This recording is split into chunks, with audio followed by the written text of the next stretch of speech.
जब 2024 के लोकसभा के इलेक्शन होंगे तो इंशाअल्लाह ताला भारत की सबसे बड़ी पंचायत लोकसभा में सीमांचल की जनता अपने इंसाफ के लिए, अपने मान और सम्मान के लिए, अपनी गीरत के लिए सीमांचल की जनता इंशाअल्लाह ताला अख्तरुल ईमान को यहां से अपना एमपी बनाकर लोकसभा में बुलाएगी। और अख्तरुल ईमान सीमांचल जिंदाबाद का नारा लगाएगा, लोकसभा में सीमांचल के इंसाफ की बात करेगा। अरे बताओ तुम कब तक धोखा दोगे सीमांचल की आवाम को? तुमने क्या किया?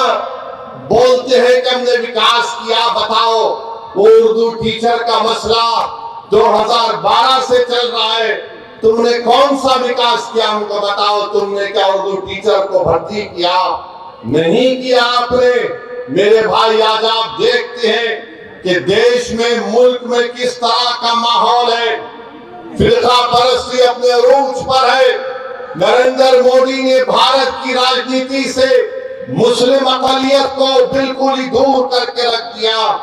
आपकी आवाज कहां है बताओ? आपकी आवाज कहां पे आपको नजर आती है? ये आपने जिसको अपना एमपी बनाकर कामयाब किया, क्या आपने कभी इसकी जबान से सुना भारत की पार्लियामेंट में सीमांचल की आवाम से इंसाफ होगा? क्या तुमने कभी सुना कि इसने कभी पार्लियामेंट में उठकर एक लफ्ज कहा बाबरी मस्जिद का?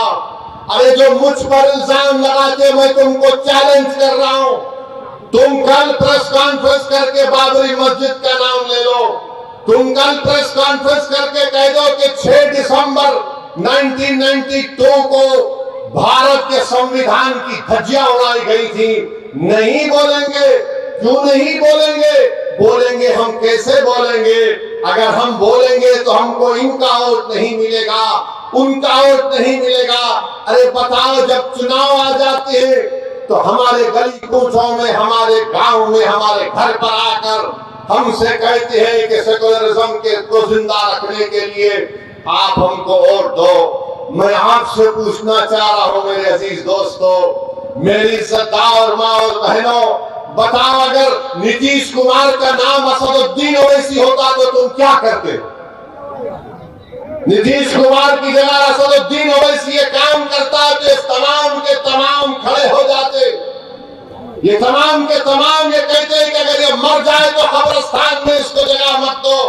मगर उसका नाम नीतीश कुमार है तो तुम अपनी जबानें बंद कर बैठते हो। मैं चुनाव लड़ता हूं, तेजस्वी मिलकर हुकूमत बनाते हैं और फिर बीजेपी को बिहार में मुसल्लत करते हैं क्योंकि उनका नाम तेजस्वी है। तुम उसको कुछ नहीं बोलोगे। अरे मेरे भाई, यही तो हम आपको बताना चाहते हैं। यही इनकी नाइंसाफी है, यही इनका आपसे कोई मोहब्बत नहीं, ये नफरत करते हैं आपसे। इसीलिए हम आपसे अदबन गुजारिश करने आए हैं कि आप इस बार आने वाले लोकसभा के चुनाव में अपने वोट का सही इस्तेमाल करिए, अपनी लीडरशिप को बनाइए। बीजेपी के पास 306 एमपी है, एक भी मुस्लिम अक़लियत का एमपी नहीं है। राजद के का कोई एमपी नहीं है। कांग्रेस में है कितने? एक ही है उनके खाली 50। मगर बताओ फिर आपकी आवाज कौन उठाएगा? कौन आपके हक के लिए लड़ेगा? कौन तुम्हारी मस्जिदों की हिफाजत की आवाज उठाएगा? कौन तुम्हारी शरीयत की मदाखलत के अगर होगी तो उसके खिलाफ खड़ा हो जाएगा?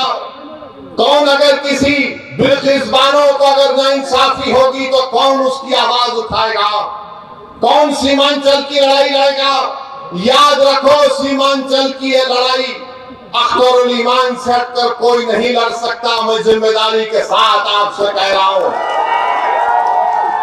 अगर आप मुत्तहिदा तौर पर अपने वोट का इस्तेमाल करेंगे तो इंशाअल्लाह ताला यकीनन किशनगंज से मजलिस इत्तेहादुल मुस्लिमीन का उम्मीदवार आपके दुआ और वोटों से यहां से मेंबर ऑफ पार्लियामेंट बनकर इंशाअल्लाह ताला जाएगा। बीजेपी अब खुलकर कह रही है, देश के प्रधानमंत्री तो अब तो बड़े पुजारी भी बन चुके हैं वो, माशाअल्लाह से। हर चीज वो कर लेते हैं। माने कहां कहां आप देखते हैं, अब वो कह रहे हैं कि 370 सीट पर जीतेंगे। मेरे भाई, क्या ये नाम निहाद सेकुलर पार्टियां रोक पाएंगी बीजेपी को? क्या ये रोक पाए 2014 में? मैं जब सवाल करता हूं 2014 में हमारे कितने पार्लियामेंट की सीट लड़े? 2 लड़े। 2019 में हम 3 लड़े।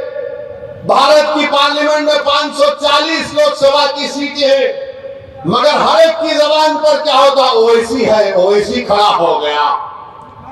इनको मेरे इलेक्शन लड़ने से ज्यादा इस बात का इनको डर है कि ये आज खड़ा हो रहा है तो कल ये हजारों लाखों को हमारे खिलाफ खड़ा कर देगा। इसीलिए इनको डर होता है। ये नहीं चाहते कि कोई इनके सामने खड़ा हो। वो सब के सब यही चाहते हैं कि तुम सिर्फ दरी बिछाओ, तुम इनके घर में जाओ तो अपनी चप्पल और जूता उतार कर सर को झुकाकर नीचे बैठ जाओ। मैं तुमसे कह रहा हूं मेरे भाई, भारत का संविधान सबको बराबरी का हक दिया है।